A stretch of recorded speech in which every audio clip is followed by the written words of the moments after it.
2016 is almost coming to a close, and let it be known that this is the year that is the most difficult that we have faced thus far. Easily. With all these worldwide events happening, all these people passing away left and right from categories like music, film, sports, you name it, everything took a major hit this year. But since this is a film channel, we are going to be covering the things that are film related. All those films that affected me emotionally and physically in a very negative way. Also, before we start, I have not seen every film that has come out in 2016. I'm kind of glad that I skipped out on some masterpieces like 9 Lives. And for all those fallen soldiers brave enough to see all these terrible movies, we will miss you and we will remember you. So if you're mad that a certain shit film isn't on my worst 2016 list, I have no idea why you would be mad. Just save that for the best of 2016 list. And since 2016 is already a bad year to begin with, let's just start off with the negatives first. Let's just get everything off our chest. These films need to be talked about one last time, starting off with number 10.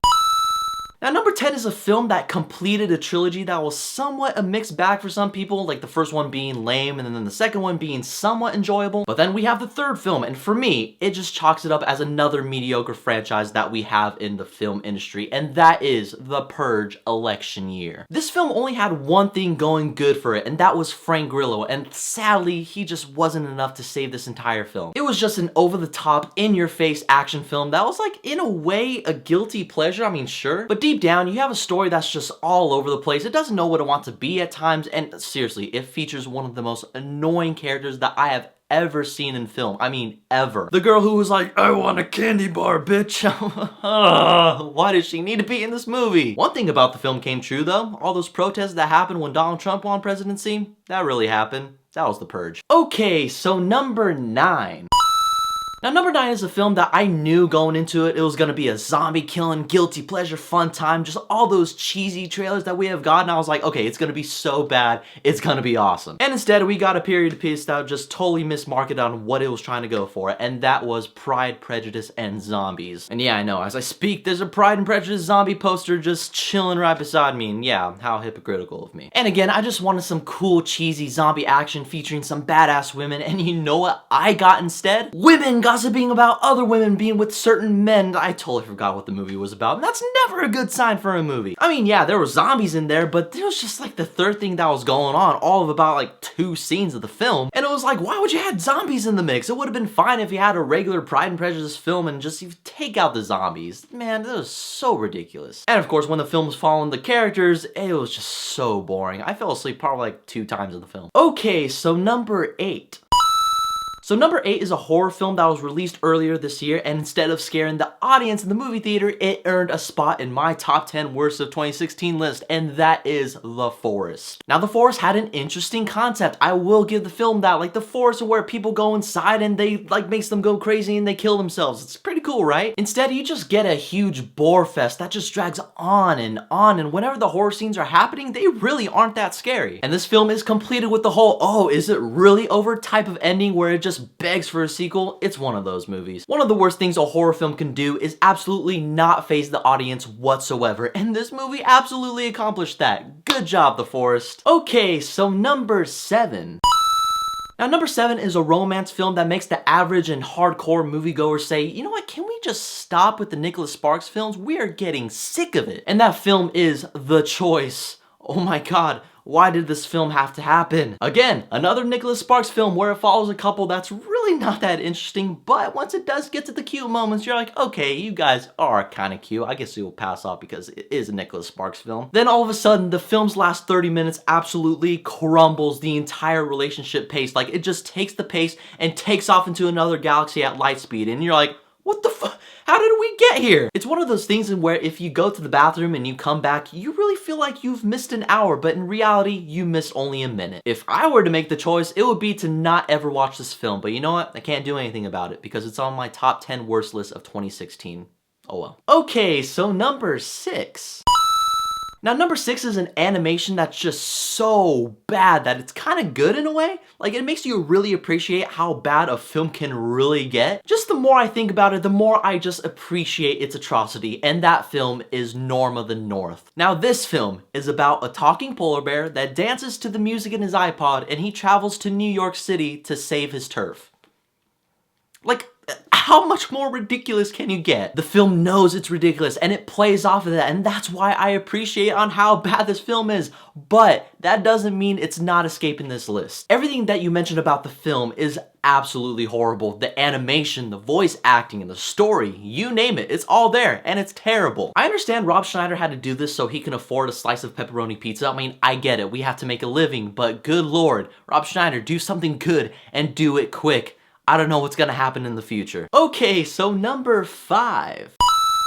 Now, number 5 was actually on my most anticipated list of 2016, but it ended up being one of the biggest disappointments for me this year. And I strongly feel that this is gonna be the one where people are gonna turn off the video and unsubscribe from my channel. But you know what? It's an opinion, and this is my list. But there's just no escaping that this film is absolute garbage, and that film is Suicide Squad. This film was an absolute mess, and it's a perfect example on why a studio shouldn't get in the way of your vision, because if that happens, you get films like Fantastic Four and Suicide Squad. Just the more I think about the characters, the plot, the visual effects, all that stuff, it just really has no consistency in any of that. Instead, it felt like a film that was a compilation of all these music videos starring the characters from the Suicide Squad, and the music just didn't fit with any of what was going on. Like Slim Shady was playing when they were getting all dressed up. What? The acting was pretty atrocious. The action scenes were shot really poorly, and there are some pretty cringe-worthy lines in there. Harley Quinn, nice to meet ya.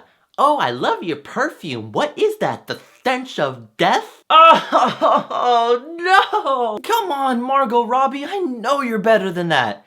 I still love you, though, because I don't know. Just don't do it again. Okay, so number 4.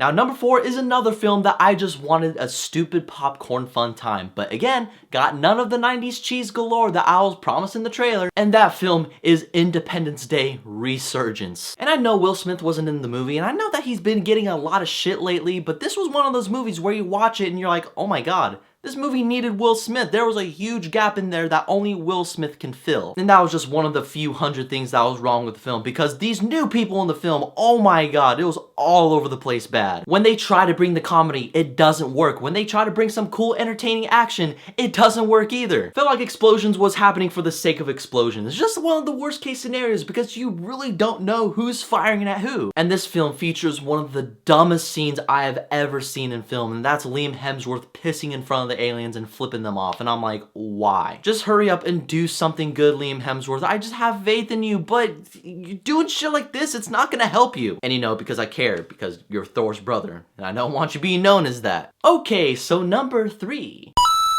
Now, number 3 is another guilty pleasure film in which the first time I saw it, I was like, okay, it's dumb, it's stupid, but it's a guilty pleasure and there's some enjoyment out of it. But the second time I watched it, I was like, no, this is just an all-around bad film. And that film is Gods of Egypt. Ooh. Just how much more mind-numbing can a film really get with horrible green screen and special effects that makes it seem like we're back in PlayStation 2 days? This is 2016. A film came out 7 years ago with tall blue alien people that had way more superior visual effects than this film ever could have. And look, I get it, budget and all that shit, but you spend all your budget on Leonidas and Black Panther. You don't do that. You spend it on like good writing and shit. The only actor to not get hurt by this is Chadwick Boseman, because he's moving forward with the MCU, and all you other guys, come on. You can do a lot better than Gods of Egypt. Okay, so number 2. Now, number 2 is a film of a franchise that just consistently disappoints over and over, and this film was so bad that the next film is going straight to TV.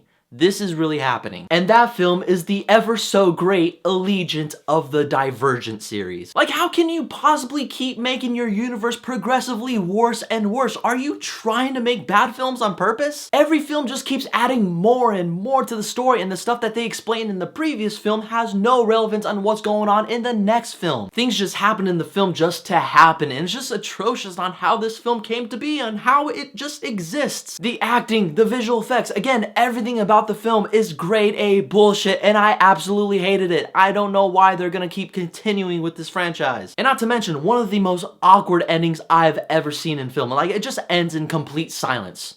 Like, just picture that. I want you to see it for yourself. That's how bad it is. Okay, so number 1.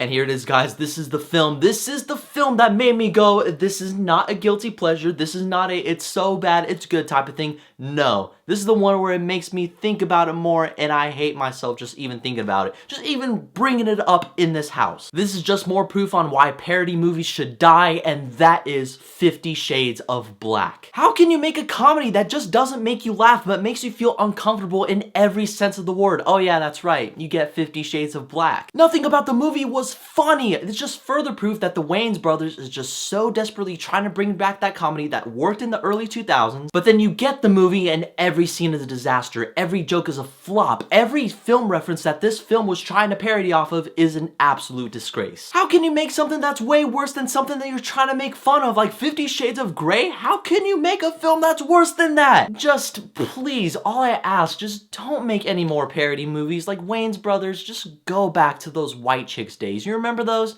We all miss those. And I know you missed those too. Wow, I can't believe I just made it through this entire list. I kinda hate myself right now. Guys, thank you so much for watching my worst list of 2016, and I know that there are way worse films out there like I mentioned, and I'm glad I skipped those. It just makes me scared that a year from now, I'm gonna have to revisit this horrific list all over again. Yay, more shit films I have to watch. But I will be having my best of 2016 list coming very soon. I'm gonna watch 2 more films that may be making on my best of 2016 list. I don't know yet, but that's what's gonna happen. Let's just end 2016 on a positive note. But I also want to know what your guys' top 10 worst films of 2016. You could put them in order or just name a list of films that you just really hate. I really don't care. Just leave them down below. I really want to know what your top 10 worst is. And as always, you can follow me on Twitter, Facebook, Instagram, and all that social media shit down below. Keep in contact with me. Don't forget to hit that subscribe button. And as always, guys, may the force be with you.